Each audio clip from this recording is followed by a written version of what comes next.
Okay, hello guys. Welcome to London Players Guild. Today we have a special guest. We have Clemens from the translation team for the Digimon card game.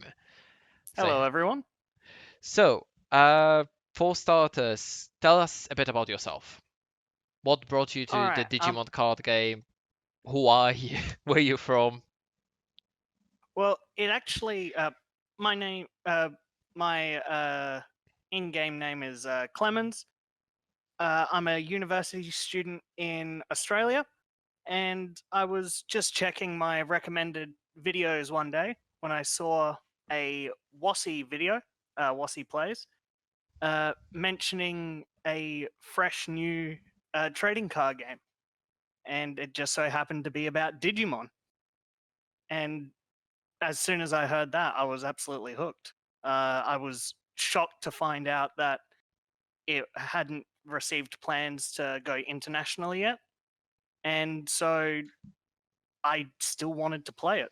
So I started translating some cards on my own, and eventually I was trolling around Facebook groups, and I found out about the Digimon TCG 2020 Discord, and well, I met up with the rest of the translation group, and yeah, since then we've been rolling out the translations as soon as they've been coming in.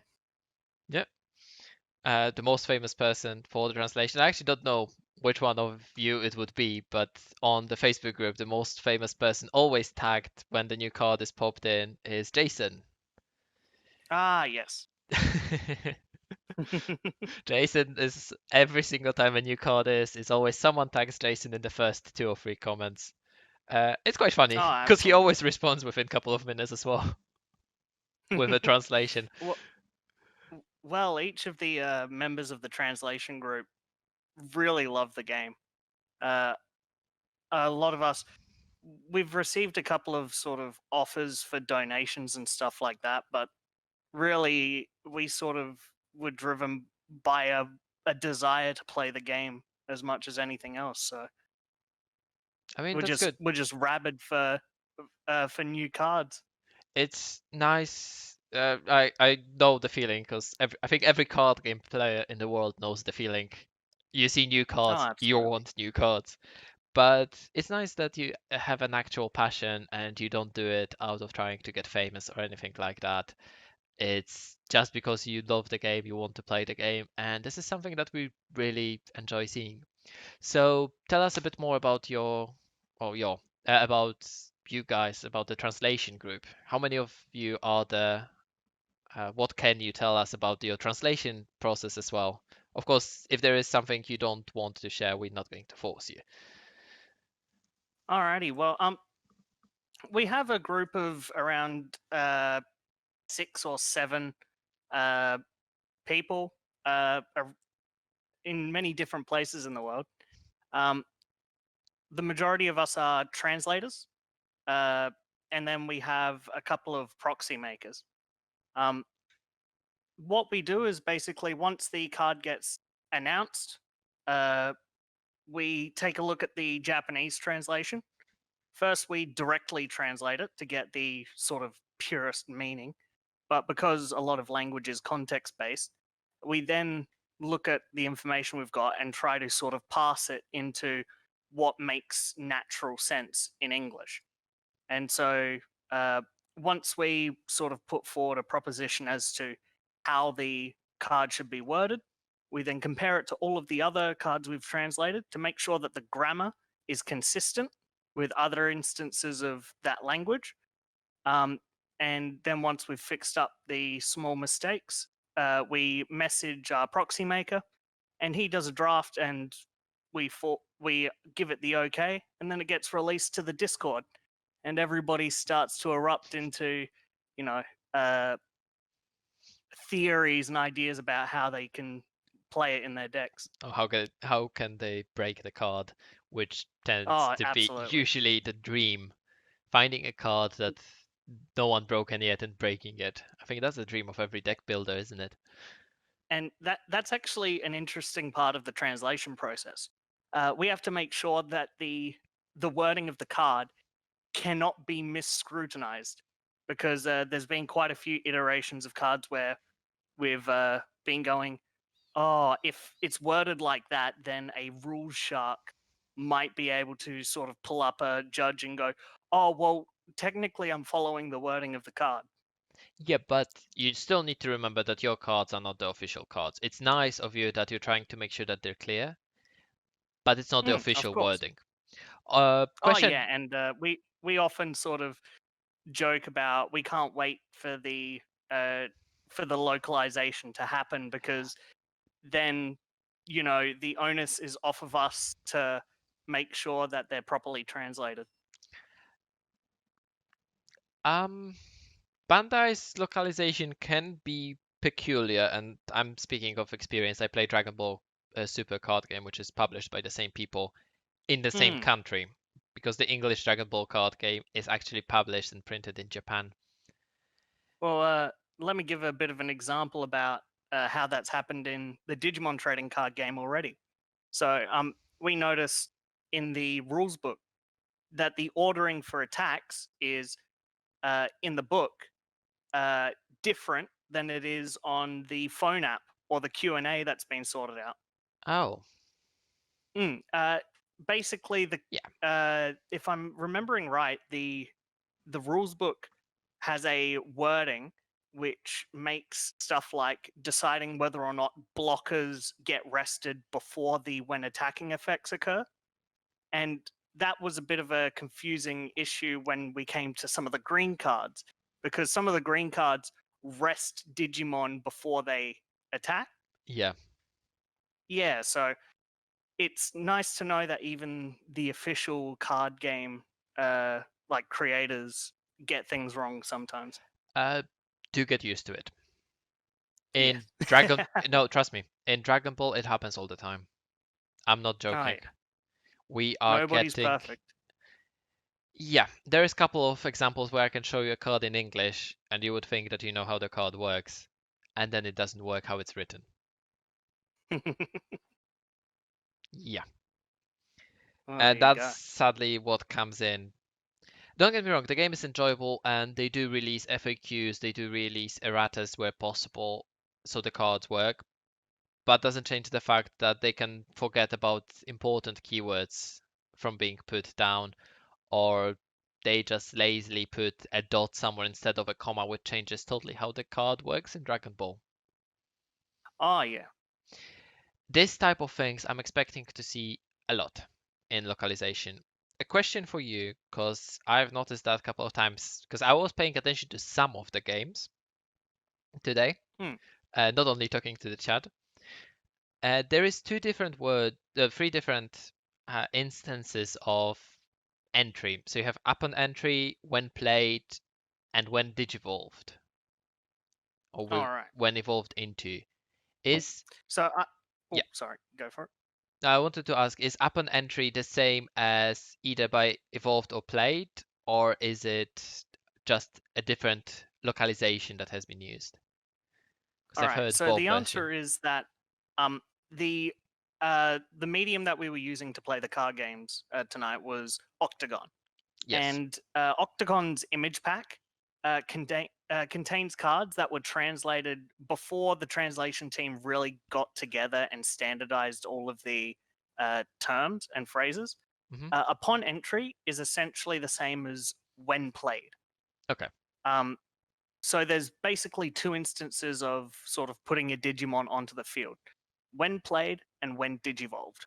Both of them are mutually exclusive. What it's either one or the other, and yeah, basically self-explanatory from there. But yeah, Yeah. the when entry is basically an old form of uh, when played, because the verb that they use uh, is more easily translated to entry. Okay. Hmm. I I see what you mean. It's perfectly fine. I can understand that localization can be sometimes a curious thing, especially if someone just localizes by putting the text in Google Translate. Oh, of course, yeah. I'm going to say honestly that I've done that a few times. I could not be bothered sitting with my dictionary because I have a Japanese dictionary as well, but I'm not fluent in Japanese in any way. I can read hiragana, I can read some of katakana, but that's my Oh limit. well, that's still pretty good. That's my limit at the moment. I'm using current situation to mostly practice German over Japanese. Um, Okay. but that's for totally different reasons. Thank you very much for your time. It's really nice to hear such dedicated people. I'm really sorry to keep you up so late. No, that's all right. In fact, I was just wondering if I could ask you a question. Of course, I might cut it from the So, recording. okay, no, that's fine. When it comes to the localization, how do you feel about the fact that a lot of the cards we've translated are in English localized names? I think this is a correct approach. For few Okay. reasons. When I was a kid, when I was watching Digimon, I'm that old, yeah. I remember when Digimon was No, first that's time on fine. the TV. I did so as well. That 25 years ago, I think. Uh, Okay. I remember when Digimon was first time on the TV, and Okay. when a kid, I was always using the localized version, and I think that's a correct way because we want to get all sorts of people. And a lot of my friends, for the Dragon Ball, I have a lot of friends that watch only dub, that they don't watch Mm, subbed. I think for Digimon it's going to be the same. A lot of people will only watch dub because they like dub, because they enjoy it, because they don't want to concentrate on reading. They want to have it on one screen and then watch something else on the other screen. Make it easier for themselves, or maybe because they just prefer. For whatever reason, mm, the correct approach is going to be localizing in the a- accepted terms. mm. From And market, sorry, that's I'm starting to speak a bit more. From experience. I'm actually a logistics manager, marketing, and ah. things like that. So this is kind of my area. So I could talk to you about for an hour about why this is the right choice. Well, that's sort of one of the reasons why we wanted to give the English localized names. Because if it is going to come over to English speaking countries, we're assuming that the audience is going to be people who grew up with Digimon back in the day, since that's essentially people's experience with Digimon in Western countries. And we've been sort of talked up and down about how some Digimon, like for example, I believe it's Rise Greymon or Shining Hmm. or Burning Greymon. That's it. Burning Greymon has the Japanese name Vitramon, and there's of course the potential that if there comes a card which synergizes only with Greymons, like Promo Argomon, um, then it would be a localization error if uh, Burning Greymon came out because he wouldn't work with that. But In those are theory, issues that we. yes. In other ways, no. The way you deal with this is the same way as Yu-Gi-Oh is dealing with Summoned Skull. Mm, Summoned Skull is an this Archfiend this card. card is treated as an archfiend, Exactly. And the same and Axe of Despair. It's also an Archfiend card. it's going to be a situation where we can't really foresee whether or not it's going to happen, and when it happens, we'll have to deal with it when it comes. But Yeah. for people that are more diehard about the Japanese names, I totally understand you guys, and I appreciate your support. Just please bear with us. No, I am more hardcore on the Japanese names, and even though I see an English name in front of me, I'm still going to call it by Japanese name, and that's my choice. Yeah, that's I perfectly have fine. I have a choice of that. I think that using English names is way better because it's going to lessen the confusion. It's going in transition. Assuming you would use the Japanese localization, we get an Yeah. English release with English localization. People get confused with the cards suddenly.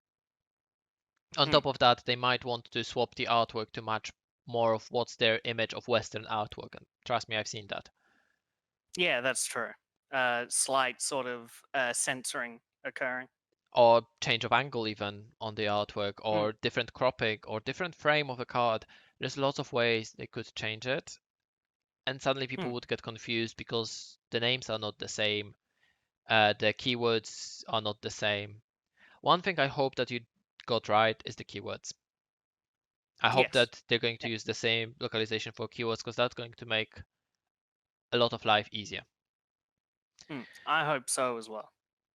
But thank you very much for your time. Uh, No worries. Thank you for having me. Again, thank you, shout out to you and to the whole group. Thank you for spending time for this short interview with me. You Oh, guys are absolutely. amazing. Please continue the work as long as it takes for the English game to come out. And if they're going to say that the English game never comes out, please come to me and we're going to make sure that you can continue on your work. Absolutely. And for anybody that's interested in the Digimon Trading Card Game 2020 Discord, perhaps I'll sort out It's going to be linked giving. in our description. If we can get Excellent. an invite link that's going to be non-expiring, I'm going to put it in the description of our video. So make sure to check No it out worries. and make sure to follow us on Facebook for all the Digimon tournaments and other announcements that we're going to be making as well. Uh, Thank you for joining us again and have a good night. Have a good night. Hey everyone, Scott here. Thank you for watching that video. We hope you enjoyed it. If you want to continue to support LPG outside of YouTube, I would implore you to check out our Patreon, our Facebook page, twitch.tv/playersguild, and our own site, londonplayersguild.com, all of which are linked in the description below. If you can't, not a problem. We just hope you enjoyed your stay and we'll see you in the next one. Thank you.